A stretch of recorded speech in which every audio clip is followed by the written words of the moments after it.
Well, thank you very much, Hanka. Good afternoon, ladies and gentlemen. Welcome to this webinar about emergency protocols for patients with mitochondrial fatty acid oxidation disorders and liver glycogen storage diseases. The target audience for this webinar consists of parents, carers, and patients with FAOD and GSD, but of course, healthcare professionals are more than welcome to join. I would like to ask you kindly to mute your microphone as much as possible and to ask questions in the Q&A box, and we will come in the second part of this webinar to the questions that are asked. So, how can we prevent metabolic emergencies? What can you do at home? How can you contact the hospital directly?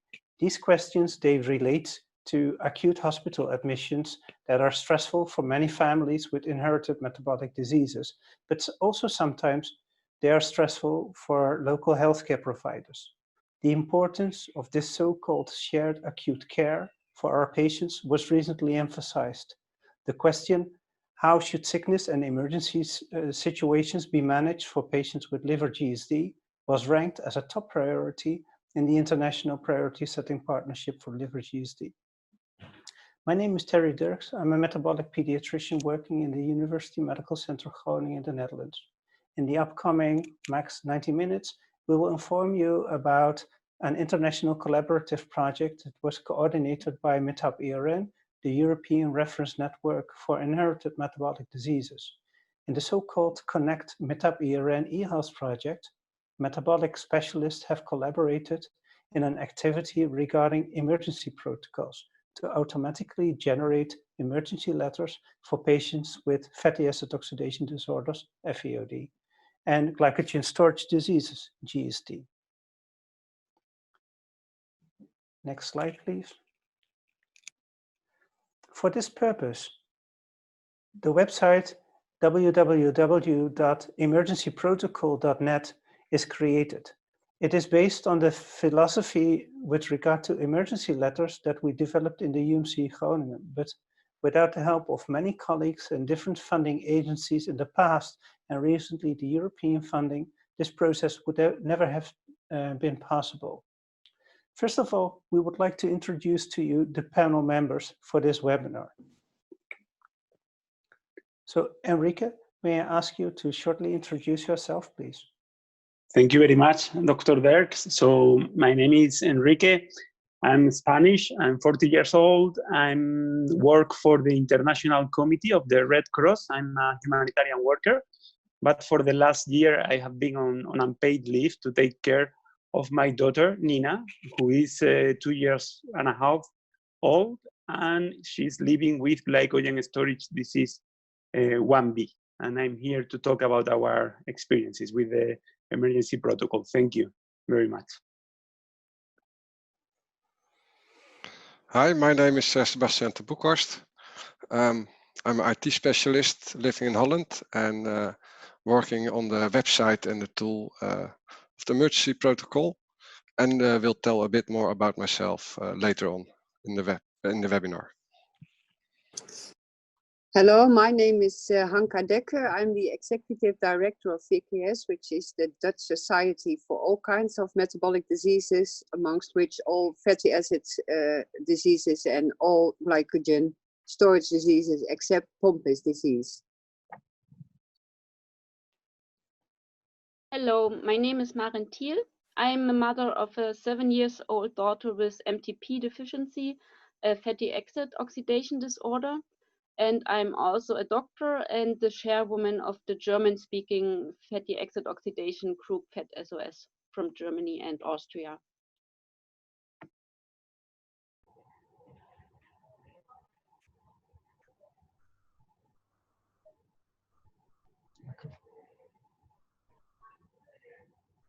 Sarah, you should unmute. Sorry, once again. My name is Sarah Grünert. I'm a metabolic pediatrician, also like Terry Dirks. I work in the University Children's Hospital in Freiburg in Germany, and I have a special interest in both in fatty acid oxidation defects and in GSDs. And I hand over to Diego. Hi, this is Diego Martinelli. I work in the division of metabolism at Bambino Gesù Children's Hospital in Rome, in Italy, and I have a special interest in fatty acid oxidation and glycogen storage disorders. And we collaborate with Terry and Sarah in sub-network MetaBurn for the fatty acid oxidation related disorders. So, and at this stage, we wanted to hand over to Maurizio Scarpa, who is the coordinator of the MetAP-ERN network. But I can't see whether Maurizio joined our webinar already. I know that he was with a very tight time slot of 2 webinars next to each other. If that's not the case, if Maurizio is not there, I propose that we just continue with the next slide. So this is the program of the webinar. After the introduction, I will hand over to Enrique. He will tell something more about his personal experiences with emergency letters. Then Sebastian de Boekhorst will present more details about the website and include a live demonstration, and then we proceed to the question and answers by the panel members. Next slide, please. I've had the privilege to spend time in the genetic service in Porto Alegre in Brazil and at the GSD program in Gainesville in the United States. Unlike the Netherlands, in these countries, distances are very long. Patients with metabolic diseases in general do not live so close to the so-called metabolic centers of expertise. So knowledge and expertise need to travel rather than letting people travel. And at different occasions, I experienced the importance of good emergency letters and communication between families and the doctors. When I started as a metabolic pediatrician in the University Medical Center Groningen, our former dietitian Margaret van Rijn often asked whether emergency letters for our patients could be more generalized and simplified.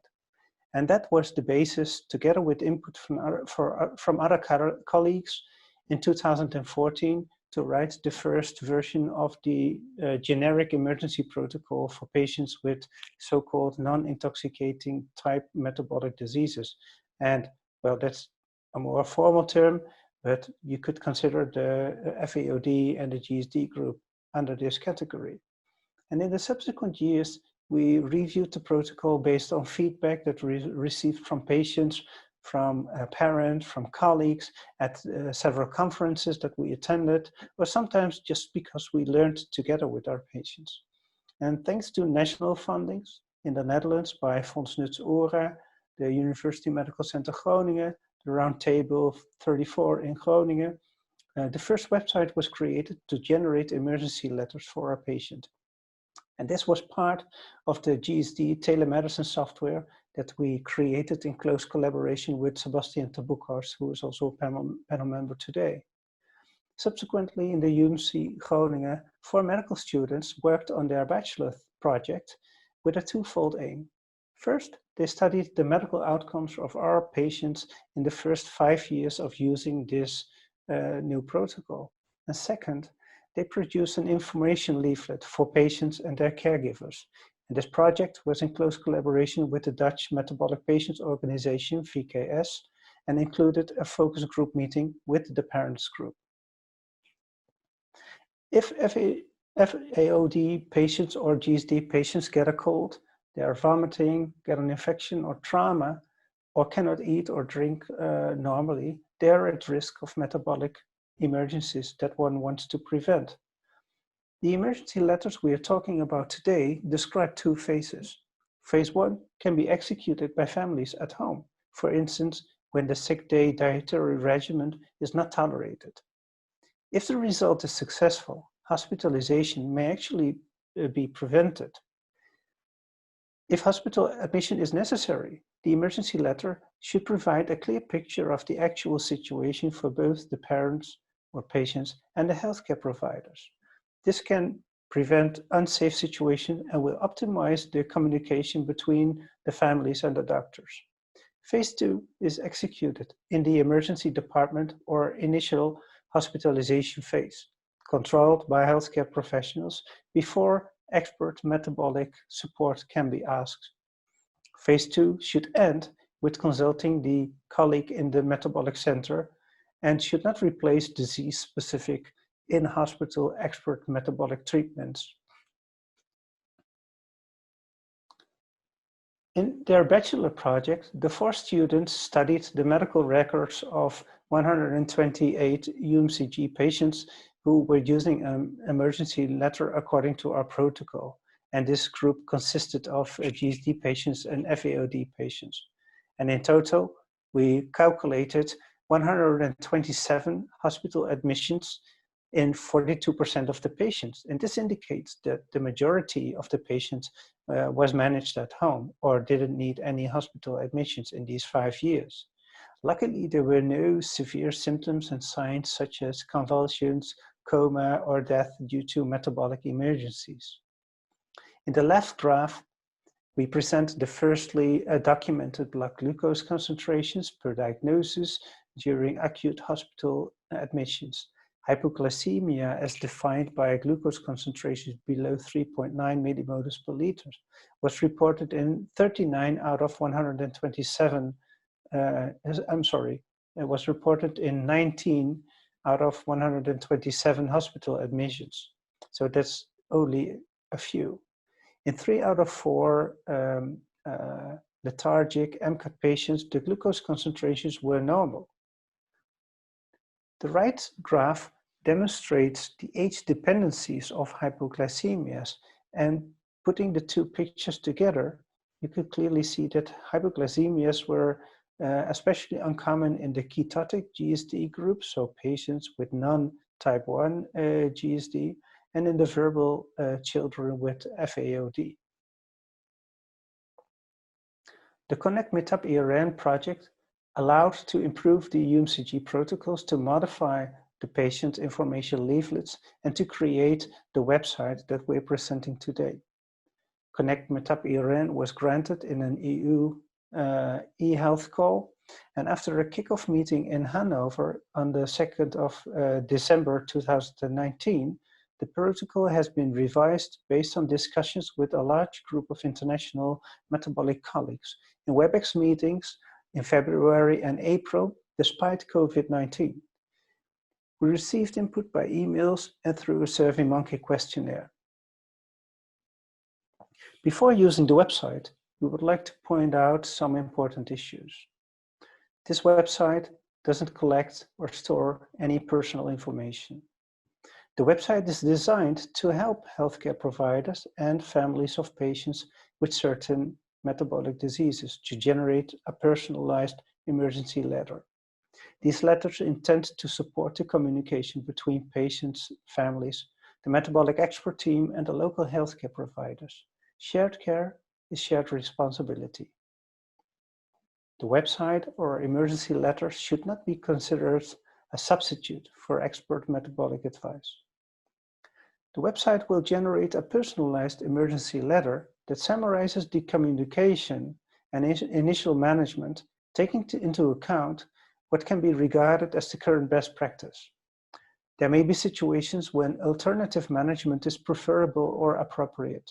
Healthcare providers are invited to communicate with patients and patient representatives, whether, when, and how their emergency letter will be updated in the best way, and which role patients' families may play in this process. Therefore, each emergency letter needs to be carefully checked by the person who has generated it before use. The contributors and the editors of emergencyprotocol.net are not liable for any of the consequences of any use of this website. After this introduction, for the next part of the webinar, I would like to give the floor to Enrique.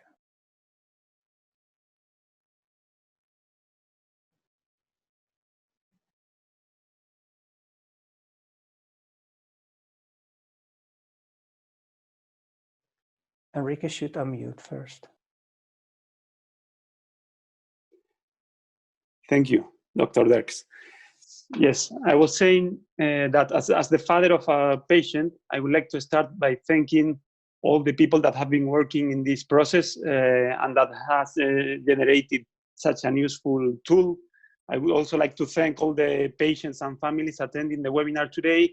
And thank you also to the Spanish Association for Glycogen Storage Disease, of which I'm a member because they chose me to be part of MetaERN.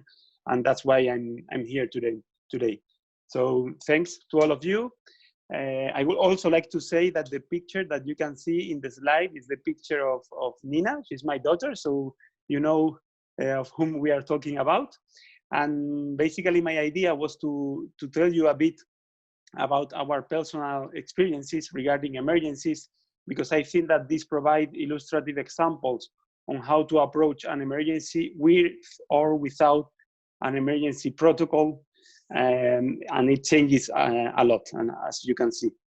And well, the very first emergency that we had, it was when Nina was 2 months old. It was actually the day that she got the first round of vaccines. That same night, she had fever, she had seizures. So we ran to the hospital, they did some blood tests, and the results were quite alarming. So we were referred to a bigger hospital. But as you can imagine, we didn't have a diagnosis at that time. Of course, we didn't have any protocol. So the management of the emergency was a bit messy. And actually, I mean, today, I really believe that one of the reasons why Nina is still alive is because my wife was breastfeeding her upon demand. So this was helping to keep her blood sugars stable. No? So after this first emergency, 4 months after that, we got our diagnosis, GSD1B, and we remained in that same hospital for a few months, and also at home simultaneously. And during those months, luckily we had some other emergencies. And I must say that at that time, we have different emergencies were managed in different manners by different professionals. We didn't have much clarity on when we should leave home and go to the hospital in case of emergency. There was no clarity either on the process to wean off from the IB. So it was not an easy time, but in the end, from that hospital, we were referred to a different one a few months later, where there were specialists of metabolic diseases.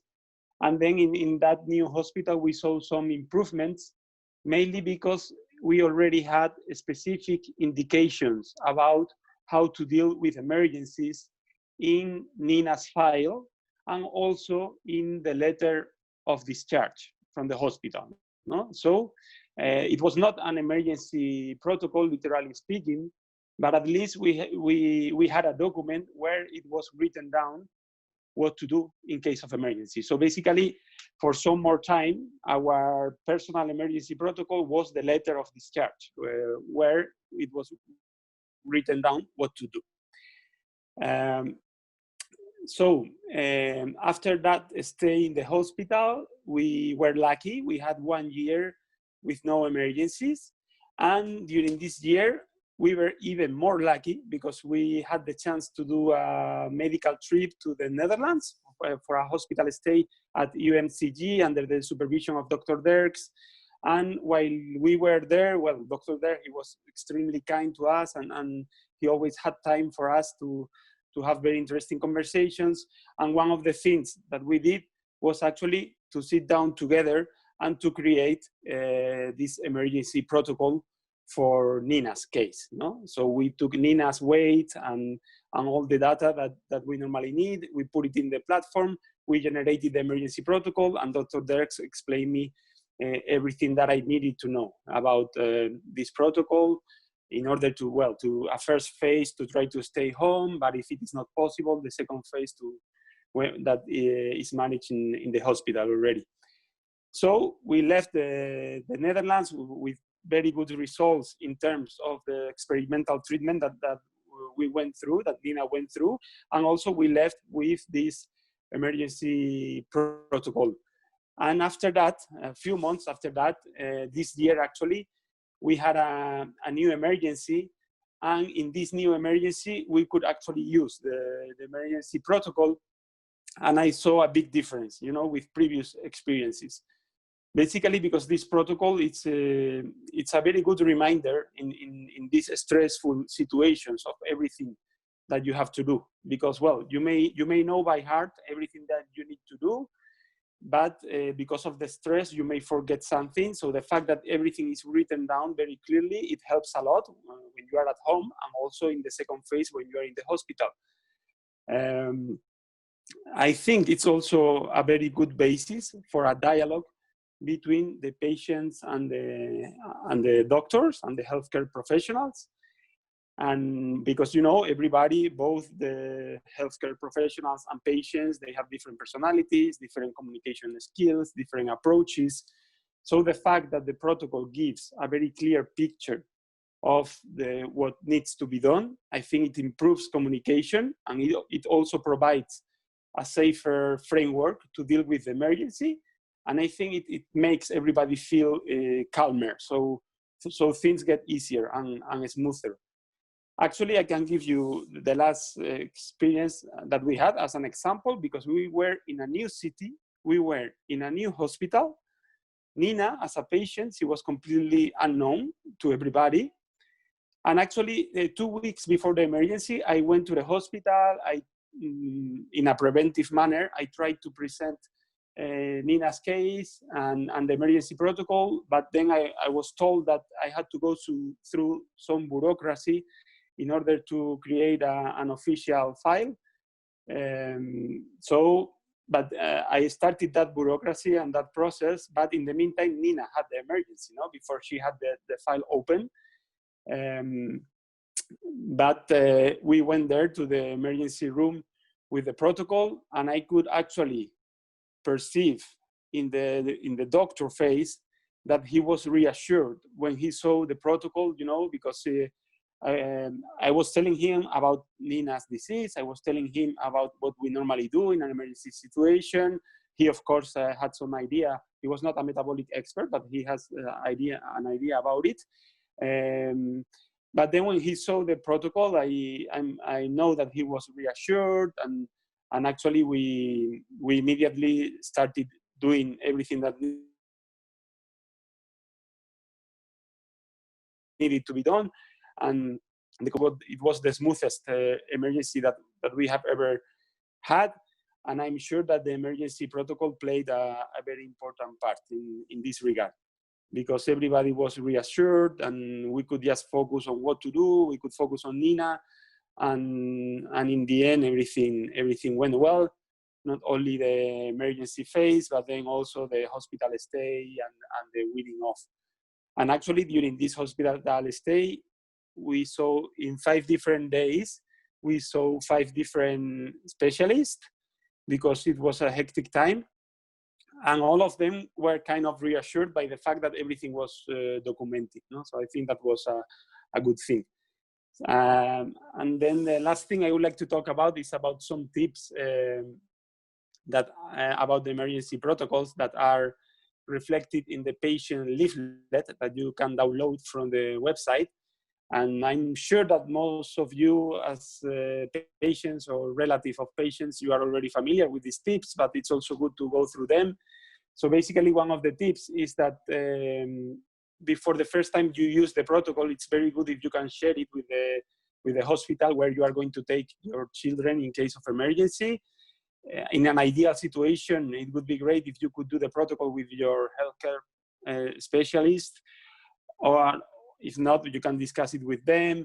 And also it's good to get the phone number of the emergency room or the place where you have to call to tell them that you are on the way and that you are coming. Second tip is to check very regularly your supplies of maltodextrin, paracetamol, and basically the supplies that you need according to your condition. Another useful tip is to have different copies of the protocol, to have them printed in case you are traveling, and to have them with you. You can also scan them and have them on the phone. At home, you can have the protocol in different locations, in fixed location that you know that they are there. You can have the protocol in the emergency bag or even in the school bag of your kid. And it is always useful to read the protocol once in a while, maybe every month, so that you are familiar with it. And it's also good to update it, no? And it is suggested to update the emergency protocol every time the weight of the patient changes for more than 10%. So it's always a good time also to read it again and to become more familiar with it. Then it is mentioned in the leaflet that the emergency protocol is not a treatment. It's basically a guide on what to do, no? The first 24 to 48 hours.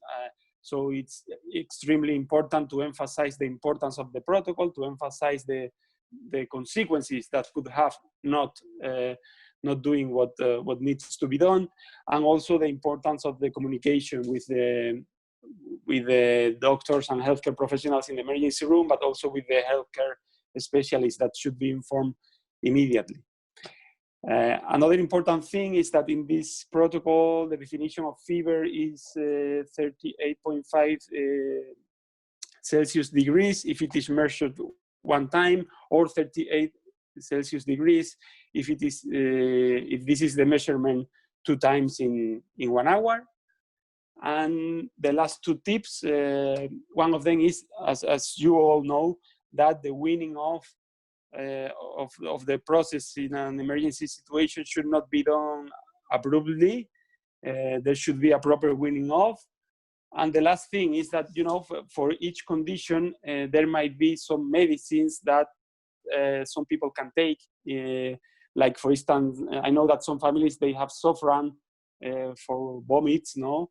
To try to stop the patient vomiting, but this is it's very important to discuss with the specialists and with the doctors if we should give these medicines in the framework of a certain emergency, just to know their opinion and then to decide if it is given or not. And then with these tips, well, this is everything I wanted to say. And now I'm giving the floor to our colleague, Boss. Hello, everybody. Let me start with unmute. I want to give a short introduction, and then I will give a live demonstration of generating an emergency letter. I'm a programming, and I'm working on the tool for quite some time now, like Terry showed us. But until recently, the emergency protocol was only available for doctors in Groningen. And now, with help of the patient association here in the Netherlands, we're going to make it publicly available. So you can generate an emergency protocol wherever you are, as long as you have internet and a capable device. Also, I have 2 kids with GSD, and so I have experience with the emergency letter also myself. And at home we use it mostly to keep our kids stable when they are sick, and to keep out of the hospital as long as possible. But as most of you will know, that is not always possible. And then we go to Zutphen here, to the local hospital, where they have a copy of the emergency letter, at least most of the time. The last time I went there, they could not find it that quickly, but luckily I was working on this tool already, and I could generate an emergency letter on the spot. So that was very, very helpful. Also, in your daily life, you will not always have an emergency letter on you or on paper. And so we try to make the tool as accessible as possible. So you will not waste time to register and to log in. As long as you know your weight and your diagnosis, you can generate an emergency letter. Also, for the people with privacy concerns, I think it is worthy to note that we do not collect, store, or share any data, place any tracing cookies, And we do not store the data entered in the fields or the generated emergency protocol. The downside is that you have to fill out the fields again the next time you're generating an emergency letter. That said, I would like to show it. So I'm going to share my screen and show the website.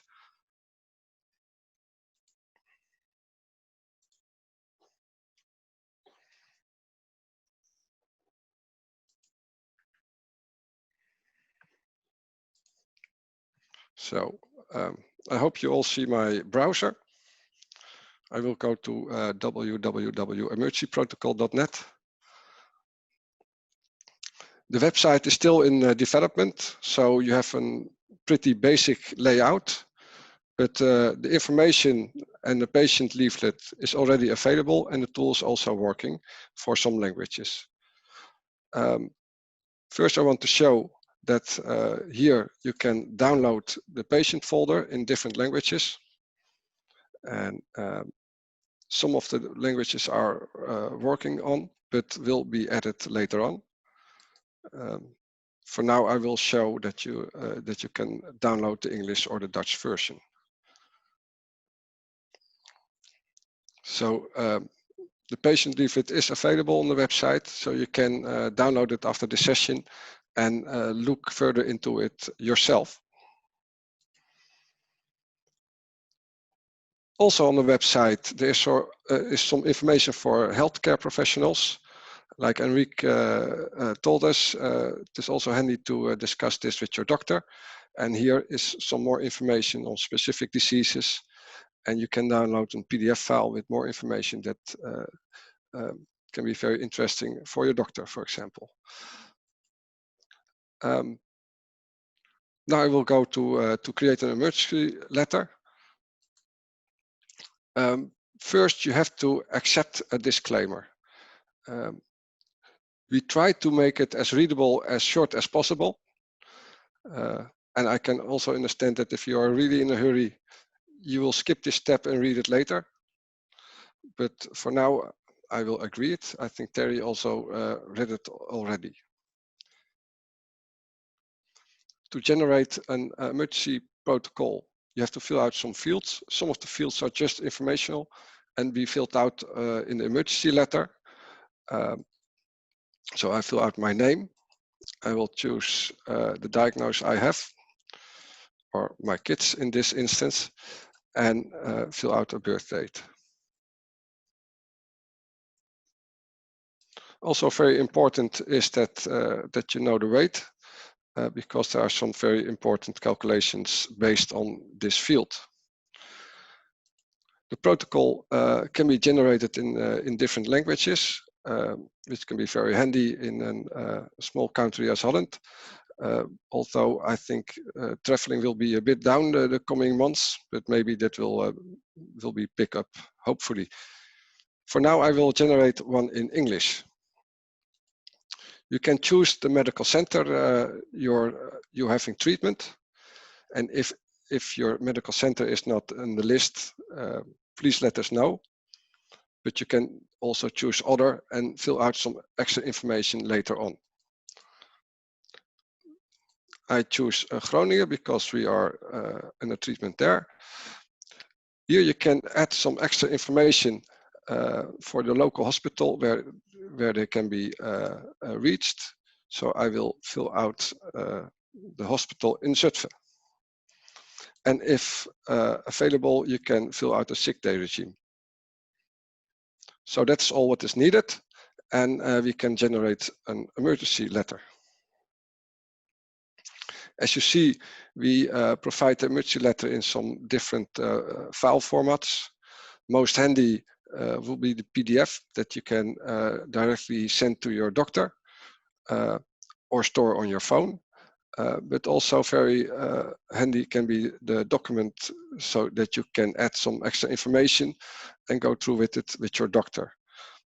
The other file formats you see here, we're not sure about if they are very useful, and we will probably remove them later on. For now, let's generate a PDF file. As you can see here, all the fields are filled out. Dependent on the diagnosis I had, there are some risk moments and other complications mentioned in the letter. And in phase 1 is what you can do at home. So we use that a lot. And phase 2 is also in the letter, what should be done in the hospital. But more information about how to use the letter in this session, of course, and also in the patient leaflet that is already online and can be downloaded. One more thing I want to mention is that that we don't store any data. I told that, but we are going to need some feedback, of course, to make the tool better and more useful. So we will be adding a survey or feedback form later on the website. And after you generated an emergency letter, just go there if you have time and give us some feedback.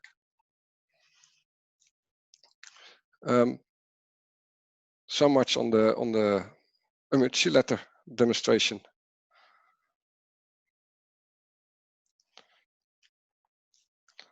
Can I give the word back to you, Terry? And I would like to pass on to Hanke and Maren after thanking both Enrique and Sebastian for their presentations. Could you please lead the discussion based on the questions, if there are? At this moment, we didn't receive any questions from the audience, but we saw a chat message from Maurizio, who came in late. So maybe he could take this opportunity whilst the others think about what they want to ask all the developers and all the team here. And we can ask Maurizio to say something about how Metaburn is looking at this this project and what Metaburn stands for.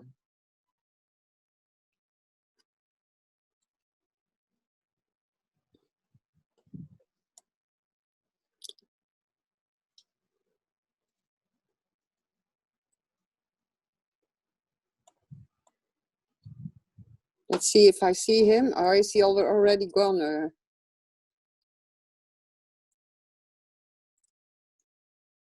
Yeah, Maurizio.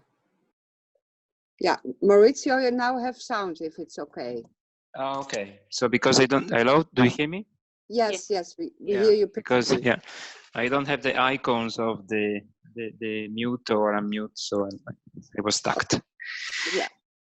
So thank you very much. Yeah. Go ahead. It's a project that, of course, it's is a pilot also to demonstrate how patients are really at the center of the interest of physicians. How it is important to elaborate protocols for difficult moments of the patients in order that the patients really receive the best therapy and the best intervention, and also developing these kind of protocols or projects. There is also a collaboration which is very strict with the patients. As a matter of fact, this is a protocol that is seeing very much the need of patient to be empowered and to be part of the pathway for the management. It gives to the patient safety, because at least there is a way to avoid panic in case of emergency. In any case, it gives also to the patient knowledge.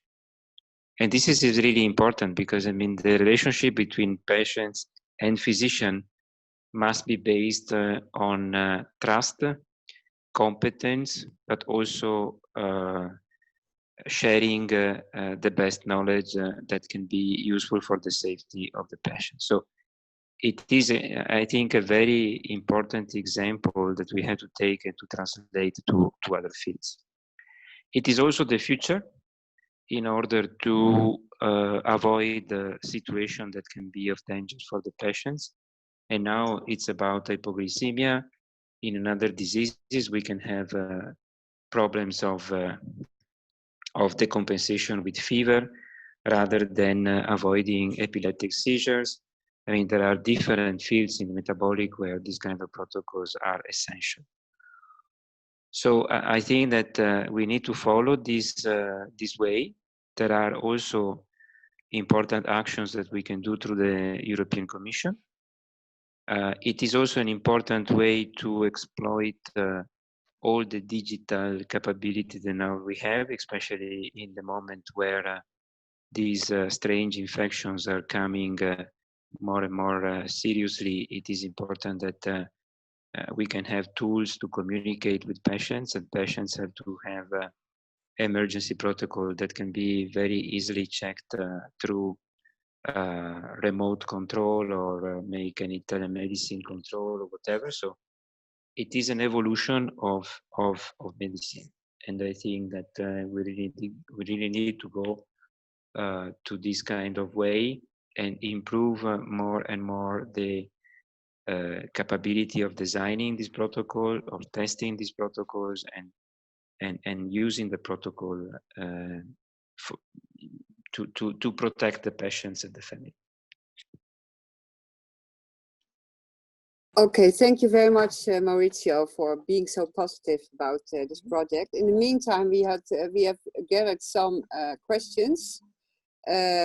First of all, a comment. It's not a question, and it's from Brazil, from Terry Derks, but it cannot be Terry Derks because he's in the Netherlands, as I know well. Which is a thank you for the wonderful work we are doing in this project, and also ensuring us that it will be used also by patients in Brazil, which is obviously a vast country. I think half of Europe as one country. So that is very promising, of course. And the next first question, which I going to hand over to Terry, is also starting with compliments, of course, but asking if there is a specific protocol for patients going to surgery. And here it's stated that it's not Terry, but Marcus who is asking the question. And his next question can maybe answered in the same breath.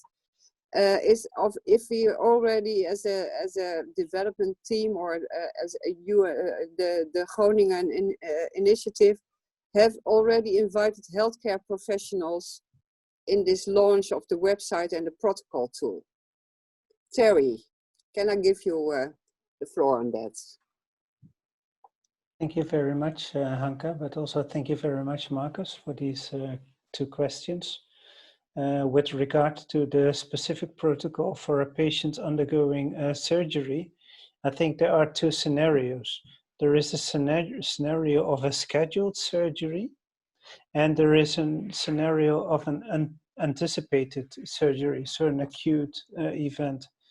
In the first scenario, one ideally would prepare the surgery and the anesthesia and the hospitalization in advance.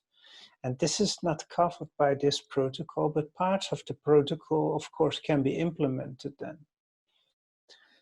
For the unanticipated, so the acute event of a surgery where patients are at the emergency room, under these circumstances, the protocol works and hopefully invites the attending physicians and nurses to contact the metabolic expert that is on call. So I would like to discriminate between these scenarios, but for both parts of the protocol are applicable, and that's also explicitly mentioned in the emergency letters. Then going to the next question, whether we've already invited the healthcare professionals in this launch of the website and Protocol 2.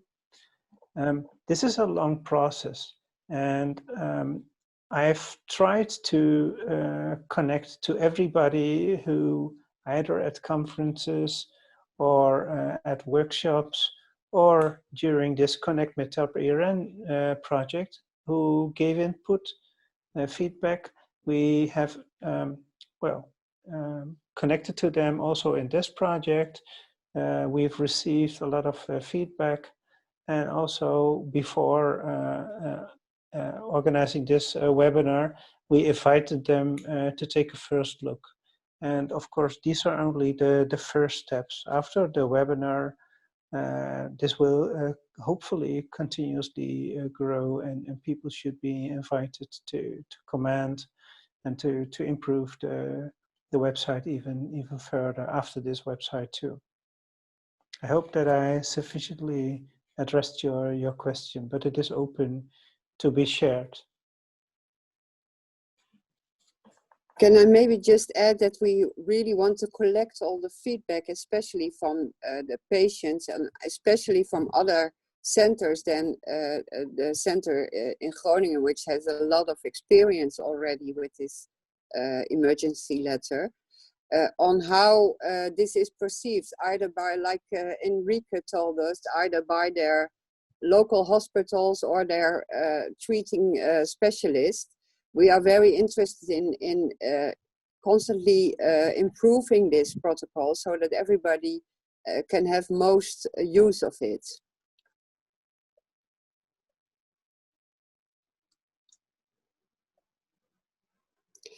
I have no further questions, Your Honor. Let's see, I have a new one. I think so, yeah. Just now, no, this was the answer from Marcus on the question if you enlightened him, and yes, you did. So, will it be presented at SSIEM is the next question.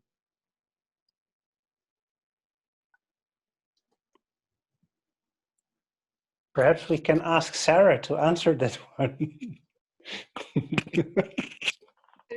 The answer is we will still have time to decide about that because the SSIM was unfortunately cancelled. It should have been held in Freiburg in September, but yeah, due to COVID-19, it had to be cancelled. But of course, we can discuss that in the team and see if we have a slot there. We can present the work and maybe also have a seminar for patients. I can promise that in 2022, the SSIM will come back to Freiburg. We get a second chance. And there will be a patient meeting, for example. So maybe we also find a slot here to place it there and yeah, put it on the stage for patients there. Maybe you can start to launch it in the Inform in October. Yeah, we are still discussing about the format of Inform, but I will keep you posted. So, Maren and Diego, do you have anything further to ask or to draw the attention of the audience to?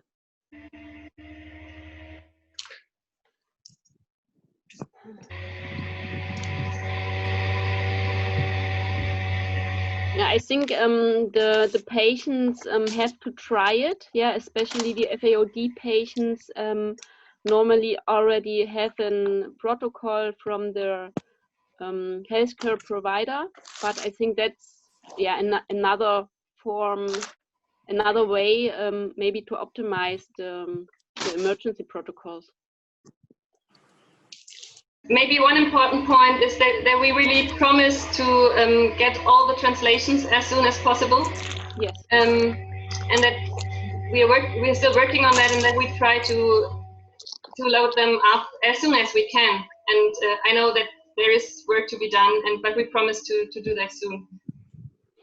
Yeah, I can add something about that. So especially in the different countries, we are trying to put together all the metabolic center participating to the MetaBern in order to give the best version of the translation for these protocols And so in order to put together the most useful information for patients and to have the best protocols that are possible.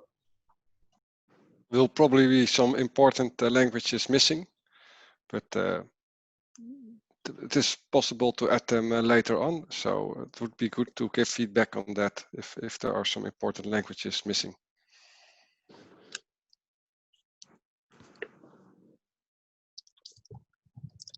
So no further questions being there.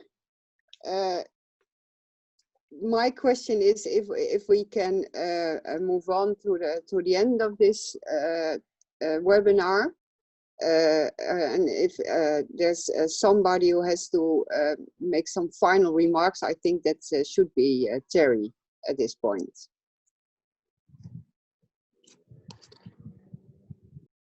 Okay, Hanke, thank you. It's difficult to thank everybody who has been involved in the last years, but also who feels connected with the topic in the upcoming years. And I really consider this a process rather than a single project. And I think it is wonderful to be able to do this together with patients and to see where we can improve those hospital admissions or situations at homes that frighten them in a way. And yeah, I'm really looking forward to see now how we can enable patients to make the protocols together. And that's of course the next challenge. And in the ideal world, you would communicate open about this, and well, it could really be within your hospital a part or an element of a value-based healthcare project, for instance. So you really embrace this as a healthcare professional, but also as a parent or as a patient. So I hope that the website and the project and the initiative is seen as an invitation in order to improve this. It is a considered or experienced best practice, but the best is not good enough. So let's go for even better best. That's what I would like to say about it. Okay, we have another maybe final question from Marcus. Okay, Bas sent the link.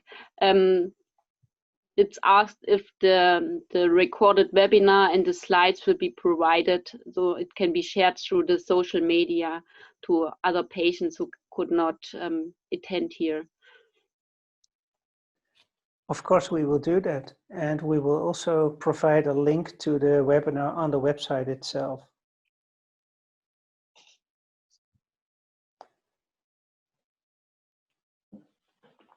So if there are no further questions, I would like to thank the panel members for the support and the collaboration. And I would like to thank the participants for showing their interest. And please share the word, and well, hope to see you next time somewhere without COVID. Thank you very much, and have a nice morning, afternoon, or evening, wherever you are. Thank you very much. Bye. Good afternoon. Bye. Ciao. Bye-bye. Bye.